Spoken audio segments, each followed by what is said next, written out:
What's up, everyone? Welcome to Beyond the Pit, where there's Star Wars and then there's everything else, and this is the Everything Else series. I have brought with me Bootleg Joe. Hi. Grand Admiral Franz. Howdy, folks.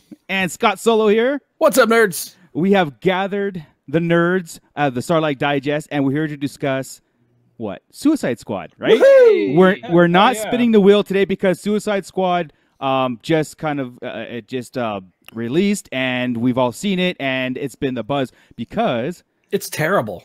Well, first off, I'm kidding. Come on. Let's start fighting now, then. Yeah, right. Well, first off, I do want to kind of bring this up as a debate a little bit, seeing Suicide Squad and the rest of the DC movies, where I've said, you know something? I think rated R, bloodshed DC should be honestly where it's at. If they really want to make a mark in this world and compete, I mean, I am not that, I guess, hardcore about DC. Where, like, Scott, I know your opinion on this.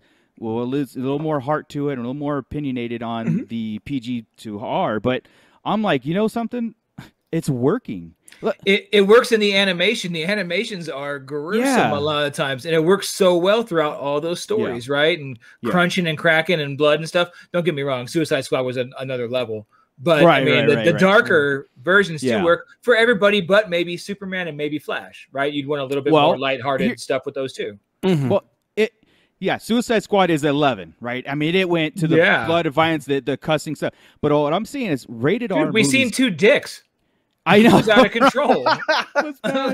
What's going on in this show? If you have a rated R superhero movie, that means the bar is non-existent. They could do whatever they want. And that sense of when you're watching it, the sense of where is this going? Like I said, if there's a rated R Superman movie, and it could just be for violence sake. It doesn't have to be language or nudity, all that stuff. But I mean, just like destruction, instead of people, parachuting out of planes, I mean, the plane blows up. That's the level where I'm saying it's like you kind of lose that safety net that you get on Marvel movies and other DC properties that they've been doing, where they're not going to do that. See, they didn't do that because they can't. They have to keep it, whatever. But what Chris said with the animation is just, I mean, a different level. Suicide Squad is the first of its kind to do this. And, James Gunn did an amazing job on this one. Visually, musically, acting, everything in this movie really, really worked for me. Every bit of it. And so I just walked out there going, man, all the movies should be like this. Like all the DC should flip. If they really want to make a mark, then flip the script on everybody and make it, like I said, there's levels of R, Yeah, that was the up level. We talked about it recently on Sarlacc, right? About just wanting to enjoy a film and wanting to go in there and enjoy something. And I've watched Suicide Squad like 3.5 times. Yeah, it shocked me that you watched him that many times. It makes me happy, dude. I'm like grinning every time these characters when they do stuff. I'm like, that's awesome every single time. I still chuckle out loud at it. Yeah, it's exciting. Like, it's kind of my style and taste, though, right? Because I like the Guardians movies and the Thor Ragnarok and the stuff like that. I like the music, colorful, animated, colorful,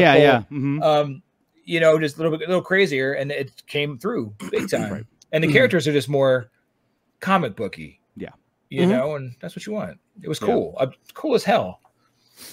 Yeah. What do you think, Scott? I mean, do you think Scott like a slate going forward? DC rated R is something. Again, there's levels of it. You don't have to go Suicide Squad every movie, but just having that safety net removed is what I'm saying. It depends on the characters, really. I mean, Suicide Squad was made to be rated like R Deadpool, type of film. right? Like a Deadpool is like made Deadpool, for that, and but it's also a mature reader's comic too. Yeah, and I get you. That's the level it's at in the. I mean, it's not at that level at the comic, but it is a mature level comic where people's heads are exploding, and you've got Amanda Waller doing questionable stuff, and so for me, this fit that fit in this hole, right? The peg, square hole, It worked. Whereas, something like Superman, I don't think it would work because there's no reason to have a rated R Superman. Okay. language and nudity and all that's the only way to really push a Superman over into the rated R level, because they're already leveling buildings and blowing people up and snapping necks and all that in PG-13 Superman movies. So the only way to really push it any farther is to take it to that next level with the language and the gore and the nudity, and that doesn't belong in a Superman movie. I also digress. I don't think that belongs in a Batman movie. I don't think it. That's a tough one. I don't think it belongs in a movie where kids are wearing my 6-year-old nephew or my 6-year-old niece are wearing Superman and Batman shirts and stuff like that, and it's got that reach. Whereas other characters like Suicide Squad, like John Constantine, like Dr. Fate, like Hawkman, like all of those other characters that are in the darker side, even Aquaman to some extent could really benefit from a rated R thing, because Aquaman is straight up horror in the comics a lot of times. That's what people don't realize. People think Aquaman is the dude in the orange shirt and the green pants who is all, Mr. Happy-go-lucky, but that's not true. Fish boy. Yeah. Exactly. I mean, Aquaman is the guy whose 2-year-old son was murdered by his brother, and that's the darkness level of that character. So for me, characters like that and the Watchmen and Suicide Squad those belong in a rated R setting. Superman, Batman, The Flash, they don't. Wonder Woman does not. Green Lantern, it can go either way, but I would see Batman over Green Lantern, although unless you went into like other rings and such, and going that way, I suppose. Red Lanterns, then you start getting Sinestro Corps. Yeah, you can get gnarly through that. I mean, just think of Blackest Night. Blackest Night, right? Well, that's pretty gory. And that is where, like you say, take Blackest Night, and it's the content. It's not necessarily the language. It would have to be. I think because the mainstream, I get what you're saying. Like this, the Super 7, right, shouldn't be R. I agree. The main ones, but everybody else surrounding could. But or they could do kind of a separate thing here and multiverse it, if you will, and your movie versions of your Super 7 are PG-13. Your HBO Max versions of the Super 7 could be a little darker and go this route. And maybe that way. I'm fine with that, because Teen Titans on HBO Max is full on hard R. And for me, it's an interesting watch, but it does not feel like Teen Titans as a or Titans, I guess it is now. Yeah, right. Yeah. As a longtime Titans reader, and Nightwing and Hawk and Dove and Beast Boy, all those characters, they're not the F-bomb throwing, they're not the fuck the police, fuck Batman or whatever that Robin said in the debut episode. I'm like, whoa, what is this? And for that, I've still not finished season 2 of it because I can't get into it. It doesn't feel right to me. Now, it doesn't feel. I get that too, because in the comic you would think a kid wouldn't do that, right? Yes. But you're talking about, when we think about it, though, when we go into it, a kid that age who's fighting crime and dealing with Batman in the middle of the streets of Gotham and growing up the way he did, and everything, that kid's dropping F-bombs. I mean, like literally, it's part of the. I get where the story for the other kids like watching it, but if you're on the HBO Max side, right, again, where I think that could land, and they're doing that and saying that, it brings it more real if they're going through their growth and their stuff, and somebody's going to say fuck. It's just going to happen, right? There's an episode of Titans where Jason Todd just unleashes holy hell and starts breaking limbs on the cops. Good cops, bad cops, doesn't matter. He's breaking arms, breaking legs, and it's it's uncomfortable to watch. It's like, Jesus Christ, this is Robin. He should not be doing this. And sounds awesome to me. But at the same time, it's also Jason Todd who's going to end up being the Red Hood. So doesn't that make sense with Jason Todd? For Jason Todd, it does. But I read those, kid of the '80s. I read those comics. In the '90s, I read those comics, and there was a line. I want to first. I'll go to Joey real fast, but I want to just kind of counter that sentiment real fast, Scott, and then we can go forward with that. So Joey, like you've always talked about, like, give me a Darth Vader hard R movie and stuff like this. Is your opinion on like Suicide? Is like, do you think DC may benefit from doing something like that? If you're not going to get into Star Wars, you might as well get it in like this, right? I mean, I came into this movie with just watching, wanted to just see a good action movie. I'm not real up to like what like the comic history on Suicide Squad or anything else. Me neither. So I don't like Scott. I don't know like what they should be like or like that. Yeah. All I know is I went in with no expectations, and this movie kicked ass. Yeah. And yeah, everything. I loved everything about it. I mean, everything. Yeah. All I know is with every movie, John Cena's getting better and better. Yeah, this is one of his best, man. It's freaking hilarious. You're muted, Chris. You're muted for your dog. That's right. Sorry. So is this what you want, though, Joey? To the question, is this what you want for the DC universe? Do you think it would fit? Oh yeah, I would love. I mean, it wouldn't bother me at all. I mean, I love violence. I love, especially with superhero type movies. Like I would love to see a full on gory Batman movie. Well, okay. So this is where, like what I was saying, Scott. With Suicide Squad, it was perfect for this type of this was over the top. Absolutely. This was violence for the sake of violence. This was James Gunn said, hey, you know what? He got carte blanche to do it, and it fit with the source material. I think it would have felt weird to any of us had that been in a Batman flick or anything else, right? It wouldn't have been odd to see Batman show up in it. But but not him doing the Batman would have been the straight man. Batman would have been the straight man. Like to see Batman decapitate somebody or blow someone's head off, that would be like, whoa. Well, we saw that in 1989. We did see that in '89 when Batman was blowing up Joker's goons off the his Batwing float in his Batwing. Yeah, right.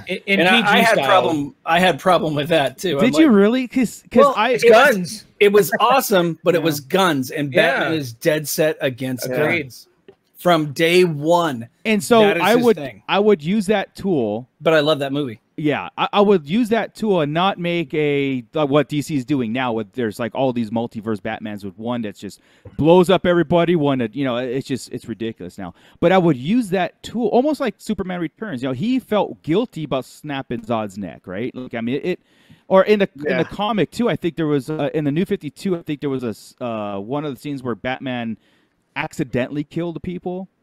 And it was this guilt-driven thing, and that could be a plot point. That could be a real, a good thing where maybe use that tool as like Batman killed, and then now he made a vow not to kill. That's what Superman did in the 80s, yeah. Yeah, so I'm saying this. Look, you don't take the gloves off completely and make this super hyper real movie like Suicide Squad and all DC. What I'm saying is take the gloves off and write a script that could be emotionally driven, dark, because I think DC is very, very dark. There's not a lot of room for comedy in Superman and Batman. Let's just take those two flagships. In Superman, there definitely is, and Batman not so much. But not Superman himself, right? Like Batman and Superman are really, really straight edge. I think Superman comedy is more dad joke comedy type stuff. Okay. Not for Flash. I think could be funny, and Flash with Green Lantern. Green Lantern, things that could be cool. Yeah. But I think Batman or Superman is more.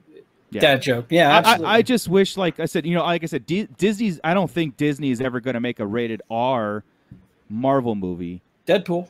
They already said. I mean, it's not going to have Disney. I mean, that's the Sony, right? That's Deadpool 3. It was Fox. They bought him.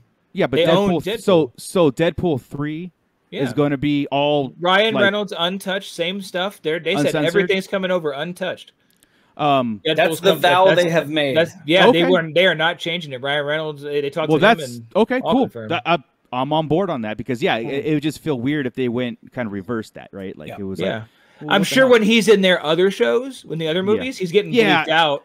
I'm sure there's things, and he'll get mad about it. Be like, "Are you serious?" He'll say something like, "Gosh dang it," and he'll be like, "Wait a minute." He'll break the fourth wall, and he'll get mad that he's censored, whether it's bleeping him out or something. He'll look at it and he's like, "What's going on? What the hell?" Again, my point is like, if DC really wants to make a mark, they would kind of maybe not take the gloves off, but loosen them up a bit to where they could have room and not play it safe to the. Well, this showed it could work with the right IP, right? With the right one, and it did, and it did, because this one was perfect. And now let's get into it. Let's jump into it. So we are going to spoil it, and this is a spoiler talk, and this is a direct sequel to the first one. I mean, it is. Not story wise, but character and basically like a comic would be, right? Yeah, this is the new set. It's a new arc.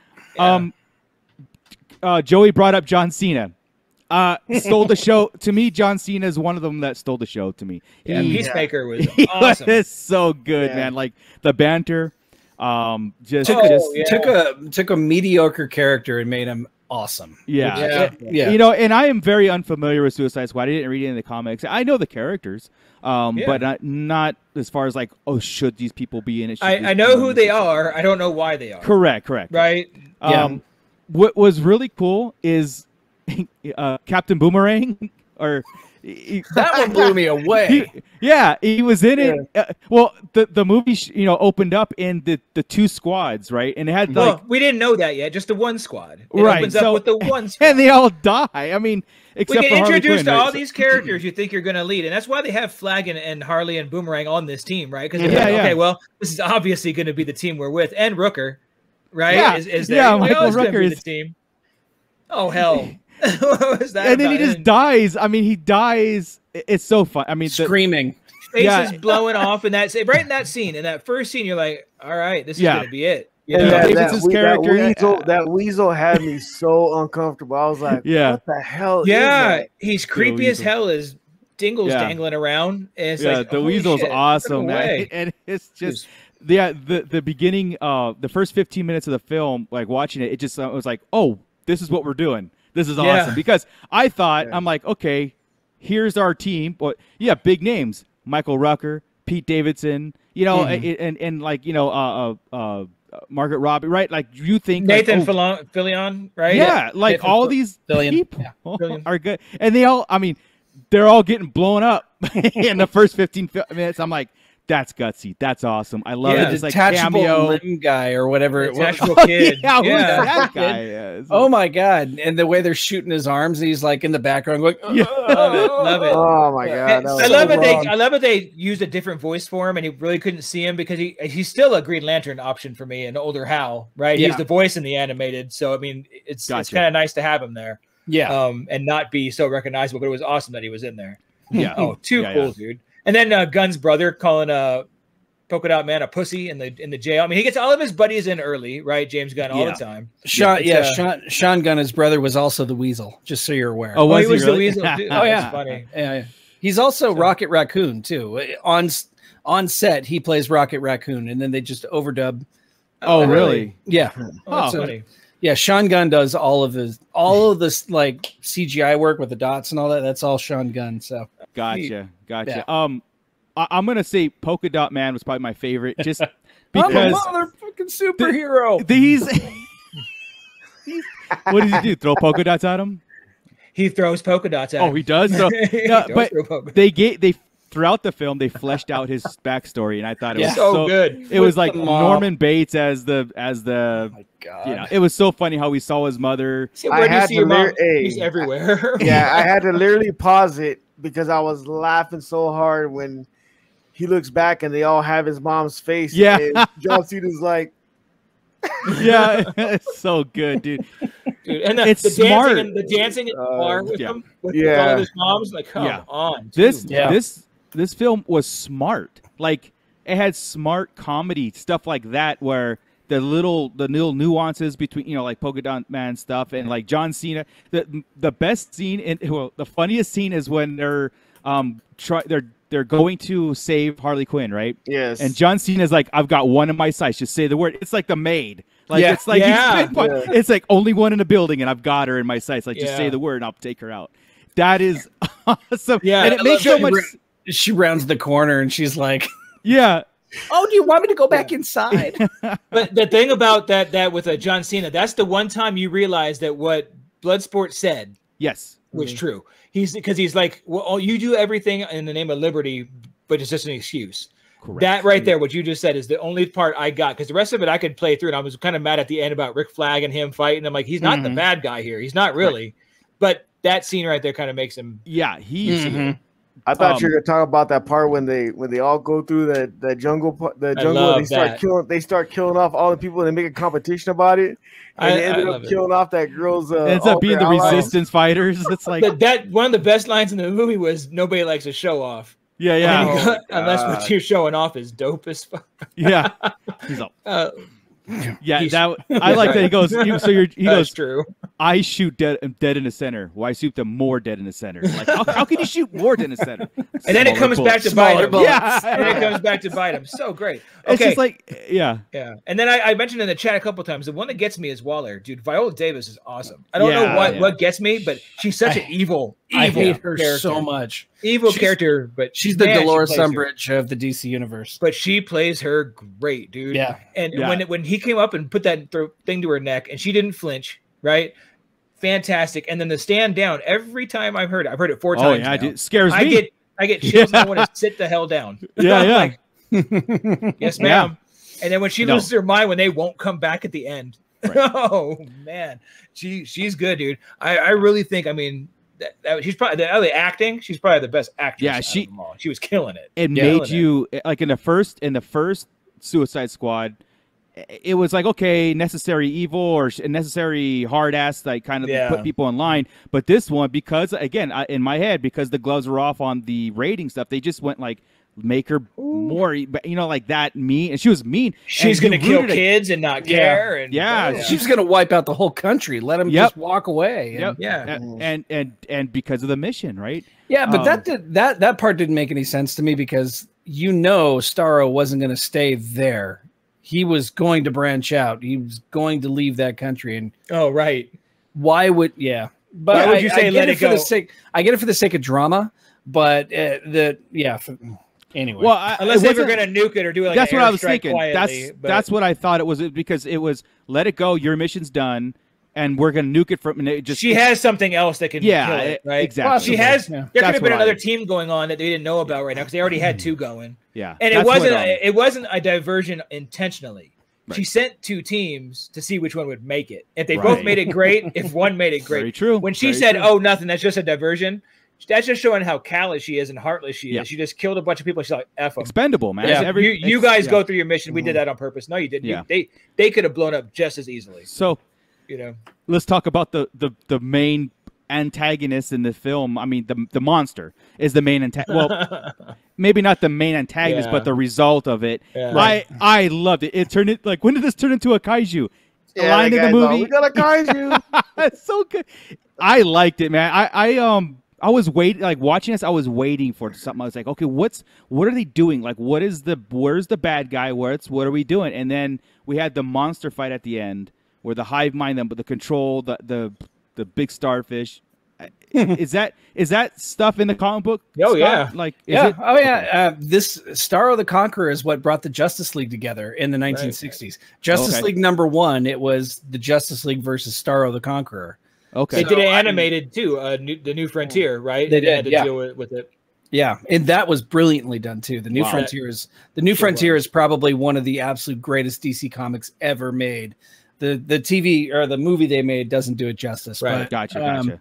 But yeah, Starro the Conqueror is cool, man. Big deal. I was on the edge. I was on the edge of my seat. I was already thrilled with the movie already, and then when this thing came out and it started, and had you not seen the trailers? No, really. I went into Suicide Squad with the original teaser trailer. All it was it was like a sizzle reel of John Cena saying, "Yeah, there's body parts being blown." I mean that's the only thing that I went in watching this movie. So I knew nothing going in, and we'll get into that maybe in a future episode. Stuff is like that's the way to do things, I think. I went in no expectation. I didn't know what no expectation. And I went to the movie theater to watch this. I was like, I have to get out, because the last couple of movies I watched at home, and I just had to get out, right? I needed that space. Yeah. And I just go, this is a fun, the key word, fun, energetic, thrill ride. It really was. It was really quiet. It's needed. Sometimes you don't need that drawn out, emotional with levity and all that stuff. Sometimes you just go in there and just blow stuff up, man. It was really cool. What was the name of the rat? Sebastian. Yeah, Sebastian. Do you know who did the voice of Sebastian? Probably James Gunn. Mark Hamill. D. Bradley Baker. The Bad Batch himself. Close enough. Really? They had him come in to do a mouse squeak. Do the mouse squeak. Isn't that awesome, great? But wild. Wow. You want to make $250 for about 30 seconds? No, he's going to get residuals off Suicide Squad for at least 3 weeks. Yeah, no kidding. So everybody stops watching it. Okay, now give me a surprised squeak. All right, now give me a sad squeak. Yeah, that's crazy. I loved it. Who's the best in town at mouse squeaks? Oh, I got somebody. I know the dude, D. Bradley Baker. Yeah, exactly. DBB coming in. Were you guys anticipating a Joker or a Batman? No. At all? No. I thought they did that in the last one. I didn't think he was gonna. I didn't think they were gonna show up in that. I didn't think there's a need. With Birds of Prey, she solidly removed herself from the Joker's life. So they're split. Which and she showed she can carry because she carried that movie. Right? She didn't need to carry this one, which is kind of odd, right? Yeah. Harley's arc didn't need to exist at all. Not in this one. No, it was still a cool movie. She was just part of the team in this one. Yeah, it added to it and everything. But you could have dropped 25 minutes and taken Harley out, and I still would have dug the movie. But Harley just makes it that bit where it's fantastic instead of really good. Yeah, and that never really crossed my mind. I never through the whole movie. I was never like, dang, I wonder if Joker or somebody's gonna make an appearance. That's how into the movie of the storyline that I was into. That I wasn't expecting, we see someone outside the story come in. Dang, it's a job well done right now. Yeah, that was a really good. Yeah, and her mention when that guy was making his evil speech or whatever, and she just blew him up, like just shot him. Be like, hey, look, I can't have boyfriends of rape. I was like, bravo, because we don't need to be drugged through. We don't need to be drugged through that again. And I was like, that was awesome. Killing kids is a red flag. It's a red flag. That's right. not everybody else, not anything else. But once you said the kids, it's a red flag. Yeah.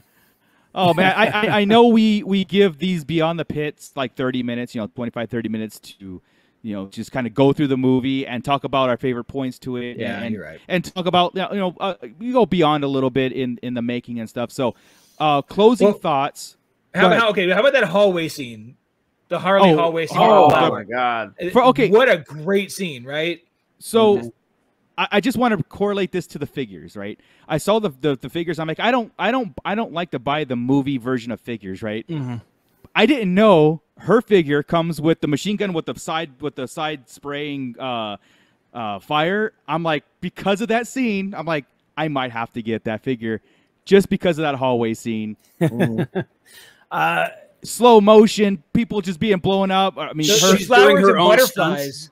Yeah, doing her own stunts. Oh, the butterfly. See, that's the brilliance of, to me, James Gunn going back and seeing the psyche of some of these villains. Like Harley Quinn is probably exactly what she sees when she's beating someone to death. It's in the comics, man. Whenever you see things drawn in the panels. It fit that character so perfectly. Love it. She doesn't see smoke and blood. She sees butterflies and flowers. Right. She's making birds and little animated birds. I thought that was hilarious. And when the javelin showed up like a video game thing, it lit up. It's like, whoa. Yeah. Brilliant. I love how that came full circle. The javelin. I love.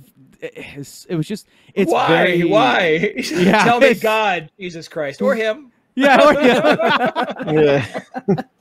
And to have her carry it, from beginning to, or like that plot. I guess that plot from point the beginning of it, to the was end. so cool, man. It was. And I'm sorry. No, go ahead. I wanted to make this point too, and see if we want to talk about this for 5 minutes max. Sure. Yeah. Everybody's gonna say he's ripping off his Guardians, and they took a Marvel guy to get here. James Gunn is just James Gunn, right? Correct. This movie, it is an ensemble movie. It does have a great soundtrack, and it does have a cool CGI character or three. Right. But that's where it ends, dude. That's where the comparisons end. The rest of it is completely different. The storyline, the plot, the place. The feel, the shooting. feel, the way he shot it, the cinematography, the scenes, how the Jotunheim thing, the last time when they went to Jotunheim and the way the name came out, or Operation Jotunheim into Operation Harley, the head blowing. I loved everything. None of the screen cuts were there. They used these new little small cameras that they could take. I watched it behind the scenes on it, and this little camera can do anything and shoot in high def, and they're all moving around up in everybody's faces. It's insane what they can do with this. James Gunn I just wanted to make that point where this is not the Marvel formula. Marvel has nothing like this formula. So 100% stop with that fight. And I'm done with that too, because I've been enjoying the hell out of some Marvel movies lately. So I don't want, besides Endgame, I hate Endgame still. But besides that, you know, I enjoy a lot of them. But this is really good. Gunn it's not the same. He almost shoots his movies like a music video. So you're going to get that aspect of it. Guardian was like that, where it's high energy. It's tongue-in-cheek comedy. It's over the top. It's colorful. It's fast motion and stylized, like Scott said, with all the little movements. And just like a Mick G film, you're going to get a music video movie. I mean, you're going to get that out of it. So, yeah. How have we not talked about King Shark yet? Yeah, I mean, come on. Bring that up. Nom nom. Nom nom nom. Absolutely awesome. Oh my God. So Stallone was perfect. Stallone, yeah. Perfect. Yeah. And Invincible, dude. I about broke my heart when he fell. I'm like, when he splattered, I'm like, oh. Man, I did too. I thought really because again, and that's the standing on the edge. Yeah. And that's the standing on the edge of our movie where he's dead. You know what I mean? Like PG, like PG-13, right? It's like, no, he's going to get up or whatever. You know, they're not going to show a splatter and it's just that, like, that's that, I guess, the extra nudge that it takes. Yeah, it's just because as an audience member, you're sitting there going, "Whoa, they just killed him," and everybody got attached to him because he's special. Yeah, right. He's a little simple and and oh look, I have more dumb friends. He says, even, you know, I love it. Who attack him? That's like the saddest part of the movie. Yeah, right. That's like one of those Toy Story moments when they're the only ones that drew blood on him too. The only ones that drew blood is those little creatures. Screw those things. He's taking bullets and everything else, but those little monsters. Yeah, they almost got him, man. What a great. You know what? Yeah, he was in the Jotunheim where he saw those. I wonder what those were. Were those in a comic somewhere, Scott? Did you recognize them? I've never recognized those. No. Oh, I didn't even think about that. I'm like, why is there an aquarium in this hotel? I don't know why. I didn't occur to me the 4 times I watched it that was. Could it be some alien BS, right? No, the character of King Shark in the Harley Quinn cartoon. Did you guys watch the Harley Quinn cartoon? A couple episodes. I haven't beginnings. It's pretty great if you watch it. It takes this same humor and just amps up even farther.